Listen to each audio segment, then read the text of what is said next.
Here are 11 types of friends you might want to avoid. The 5 people you associate with the most, you become. No one wants to become what they don't like. However, as you grew older, you will reach a different stage in your life, where your interests started to change. You will become a lot clearer about the type of human you wanted to be and the values that you stood for. Slowly, you will grow apart from some of your old friends and got closer to others and made room to welcome new, like-minded people into your life. But sometimes, it is hard to spot if a friend is toxic in your life. Here are 11 signs of how to know if a friend is toxic.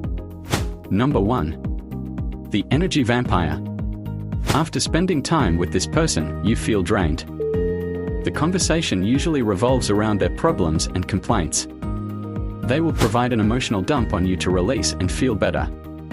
Problem is, their mere existence around you keep making enormous withdrawals from your energy reserve till you have nothing left to give. If you are consistently exhausted after spending time with someone, know that the consequence is that you will have nothing left to give yourself and the people who truly love you. Number 2. The calculator. This friend is always keeping score, and if your tally is not adding up, then they resent you for it.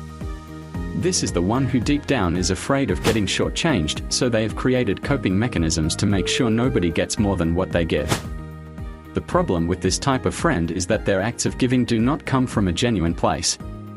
When dealing with calculative friends, you may end up adjusting your generosity too, as it creates a dynamic where you feel like you have to constantly keep score. Number 3. The disappearing act. This kind of person is your BFF when they're single and need you to be their wing person to fill their social calendar. But as soon as they enter a relationship, you drop abruptly to 0 priority. Then, the minute they go through a breakup, you're the person they call to weep and vent to, only for the same cycle of MIA to repeat once they meet their next beau. While it's normal for friends to have less time and availability when they have a new relationship and other priorities in their life come up, it's not okay for them to completely disappear only to reappear when in need. Number 4. The taker. According to Adam Grant, the author of Give and Take, there are 3 types of people: takers, givers and matchers. The capacity to give is determined at a young age, and it becomes a part of your DNA. There are some people who just constantly take, and that is just their way of life. If you are always generous, selfless and sacrificial, these people will suck you dry. They often don't recognize that they are taking, as it is their norm.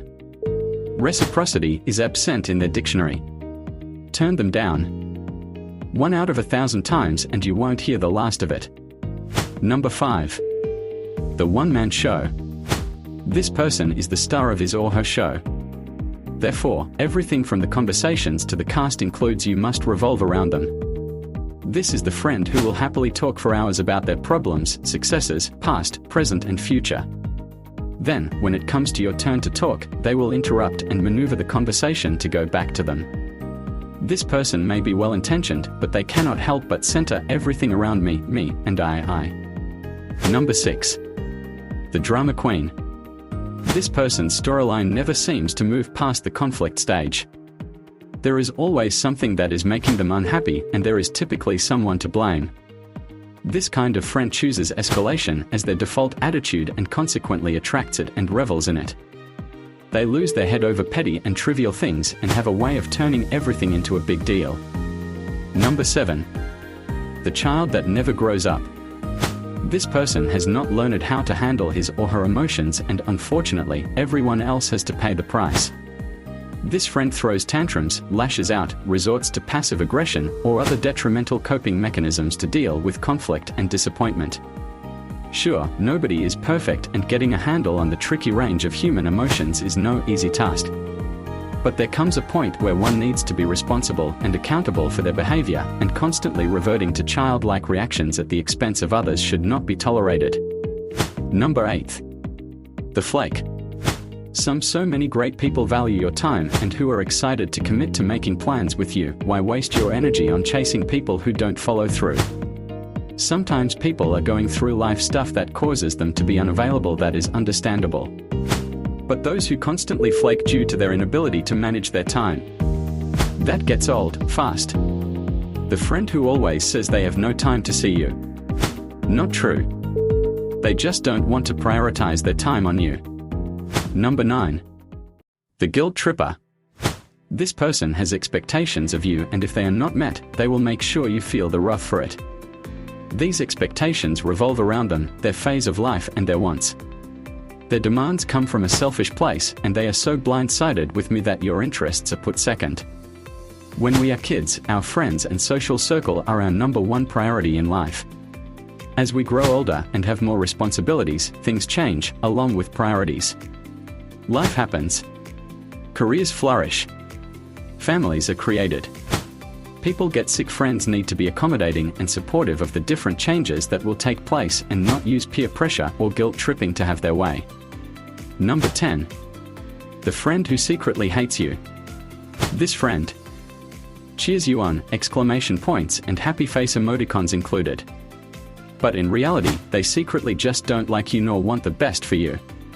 Be careful, because these people may want to appear like your friend due to strategic and calculative reasons and will likely mask their true feelings with eagerness and compliments. Your intuition always knows, trust it. Number 11. Comparison.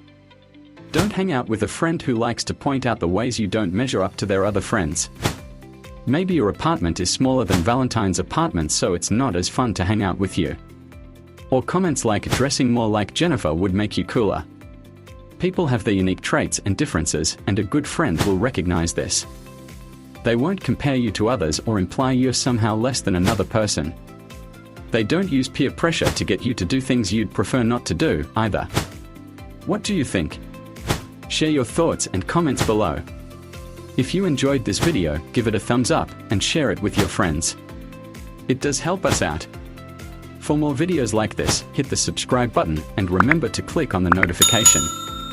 Also, be sure to check out our other videos. Thanks for watching.